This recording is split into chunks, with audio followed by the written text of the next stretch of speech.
Assalamualaikum warahmatullahi wabarakatuh. Perkenalkan, kami dari kelompok 10 mata kuliah SPI atau Sejarah Pendidikan Islam, yang beranggotakan yang pertama Muhammad Irham Al-Masuri, yang kedua Febriani Nurrahma, dan yang ketiga Ulfa Masfufa. Yang mana di sini kami akan memaparkan tentang sistem pendidikan pada masa organisasi keagamaan. Seperti apa materinya, kita simak video ini baik-baik. Ya, baik. Materi pertama akan dipaparkan oleh saudari Ulfa Masfufa. Kita simak bareng-bareng. Perkenalkan, nama saya Ulfa Masfufa. Di sini saya sebagai pemateri pertama. Langsung saja, materi pertama yaitu tentang Persyarikatan Ulama. Pendiri organisasi Persyarikatan Ulama adalah Kiai Haji Abdul Halim. Beliau lahir di desa Cibelarang, Kecamatan Jatiwangi, Majalengka, Jawa Barat, pada tanggal 4 Syawal 1304 Hijriah atau 26 Juni 1887 Masehi. Beliau merupakan ulama besar dan tokoh pembaharuan di Indonesia, khususnya di bidang pendidikan dan kemasyarakatan. Nama asli beliau yaitu Otong Shatori. Kemudian beliau mengganti namanya setelah menunaikan ibadah haji dengan nama Abdul Halim. Beliau dilahirkan dari hasil pernikahan kedua orang tuanya. Ya, ayah beliau bernama Haji Muhammad Iskandar yang merupakan penghulu kewedanan Jatiwangi, dan ibunya bernama Hajjah Siti Mutmainah binti Imam Safari. Abdul Halim adalah anak terakhir dari 8 bersaudara yang menikah dengan Siti Mutbiah, putri Kiai Haji Muhammad Ilyas. Kedua orang tua beliau berasal dari keluarga yang taat beragama. Ayahnya seorang penghulu di Jatiwangi, sedangkan saudara-saudaranya mempunyai hubungan yang erat secara kekeluargaan dengan orang-orang dari kalangan pemerintah. Dalam bidang pendidikan, Kiai Haji Abdul Halim mulanya menyelenggarakan pelajaran agama seminggu sekali untuk orang-orang dewasa yang diikuti 40 orang. Umumnya pelajaran yang ia berikan yaitu pelajaran fikih dan hadis. Ia mendapat pendidikan agama sejak kecil pada usia 10 tahun, dan beliau juga sudah belajar membaca Al-Quran. Kemudian beliau menjadi santri pada beberapa orang kiai di berbagai daerah Jawa Barat dan Jawa Tengah, sampai mencapai usia 22 tahun. Kiai yang pertama kali beliau datangi yaitu Kiai Haji Anwar di Pondok Pesantren Ranci Wetan, Majalengka. Kemudian beliau berpindah-pindah dari satu pesantren ke pesantren lainnya. Ia menjalani setiap pesantrennya yaitu antara 1 sampai dengan 3 tahun. Tercatat beberapa kiai yang menjadi gurunya, antara lain yang pertama itu Kiai Haji Abdullah di pesantren Lontang Jaya, Desa Panjalin, Kecamatan Lewi Munding, Majalengka. Yang kedua yaitu Kiai Haji Sijak di pesantren Bobos, Kecamatan Sumber, Cirebon. Yang ketiga Kiai Haji Ahmad Sobari di pesantren Ciwedas, Cilimus, Kuningan. Yang keempat yaitu Kiai Haji Agus di pesantren Kadung Wangi, Pekalongan, Jawa Tengah. Di sela-sela kehidupan pesantren, Abdul Halim juga menyempatkan untuk berdagang, seperti berjualan batik, minyak wangi, dan kitab-kitab pelajaran agama. Pengalaman dagangnya ini mempengaruhi langkah-langkahnya kelak dalam upaya memperbaharui sistem ekonomi masyarakat pribumi. Dan selain beliau menguasai bahasa Arab, beliau juga menguasai bahasa Belanda dari Van Hoven, salah seorang dari jending Kristen di Cideres, dan bahasa Cina dari orang Cina yang bermukim di Mekah. Selain aktivitas membina organisasi, ia juga aktif berperan dalam berbagai kegiatan politik menentang pemerintah kolonial di kalangan kawan-kawannya. Di kalangan kawan-kawannya dikenal sebagai orang sederhana, pengasih, dan mengutamakan jalan damai dalam menyelesaikan persoalan daripada melalui kekerasan. Mengenai pemikiran dan karyanya, Abdul Halim adalah ulama yang dapat dikatakan sebagai seorang penulis yang produktif.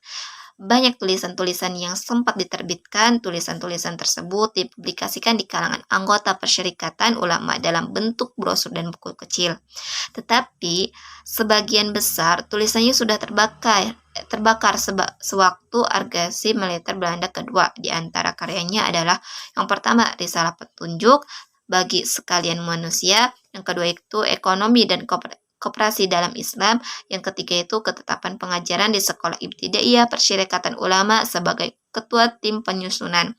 Yang keempat itu da'watul amal. Yang kelima itu tarik Islam. Yang keenam neraca hidup. Yang ketujuh itu risalah. 8 istimaiyah wailajuha. Yang kesembilan kitab tafsir tabarok. Yang kesepuluh kitab 262 hadis Indonesia. Yang kesebelas itu babul rizki.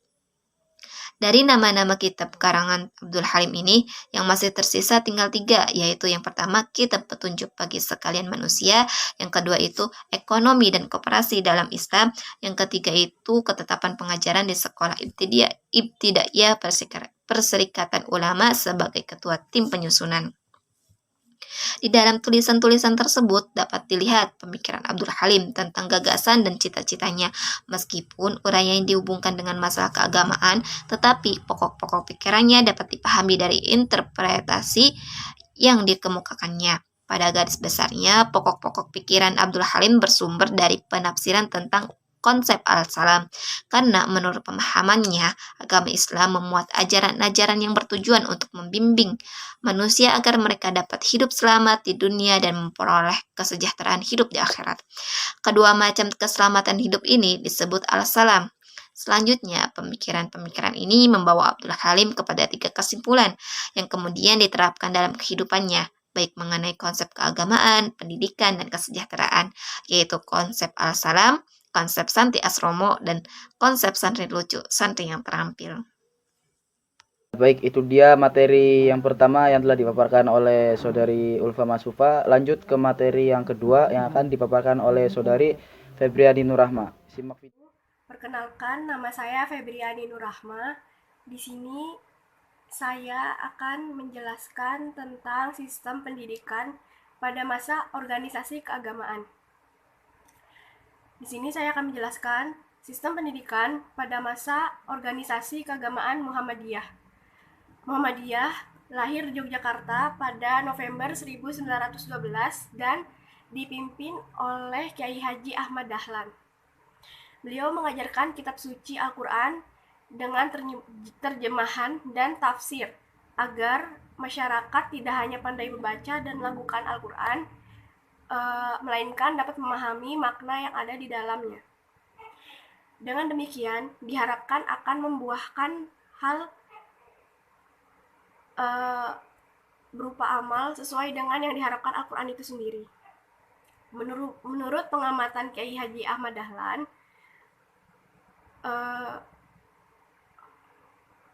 masyarakat setempat itu hanya mengenal Islam hanya dari kulitnya saja dan tidak mendalami dan memahami isinya, sehingga Islam hanya merupakan suatu dogma yang mati.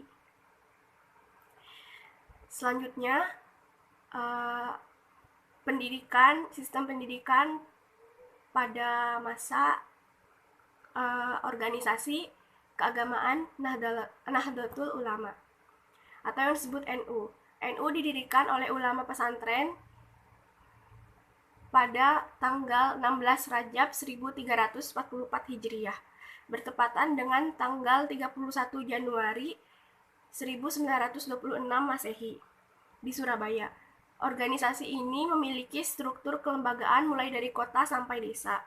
Gagasan NU lahir adalah dalam rangka pencerahan dan pendidikan untuk menjawab tantangan sosial keagamaan di kalangan masyarakat.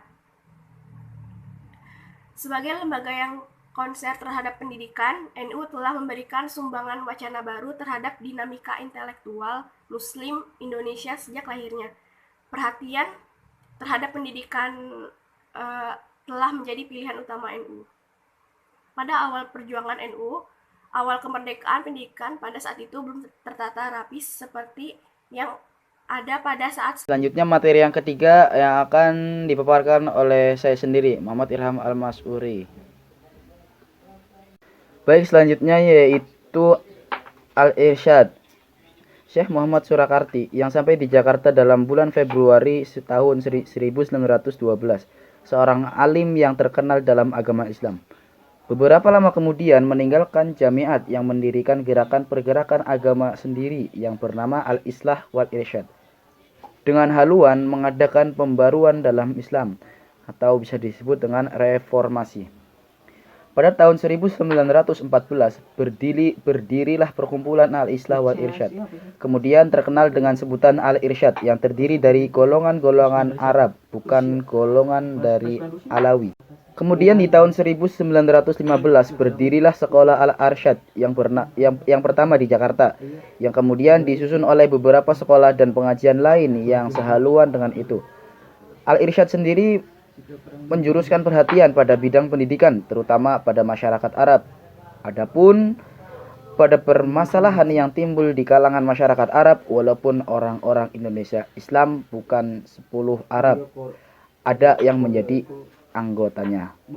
Dia pemaparan dari kami kelompok 10. Kami dari kelompok 10 ingin mohon maaf kepada pemirsa-pemirsa yang menonton video ini apabila ada tutur kata yang salah dalam video ini atau penjelasan yang salah dalam video ini. Kami mohon maaf. Sekian, terima kasih. Wassalamualaikum warahmatullahi wabarakatuh.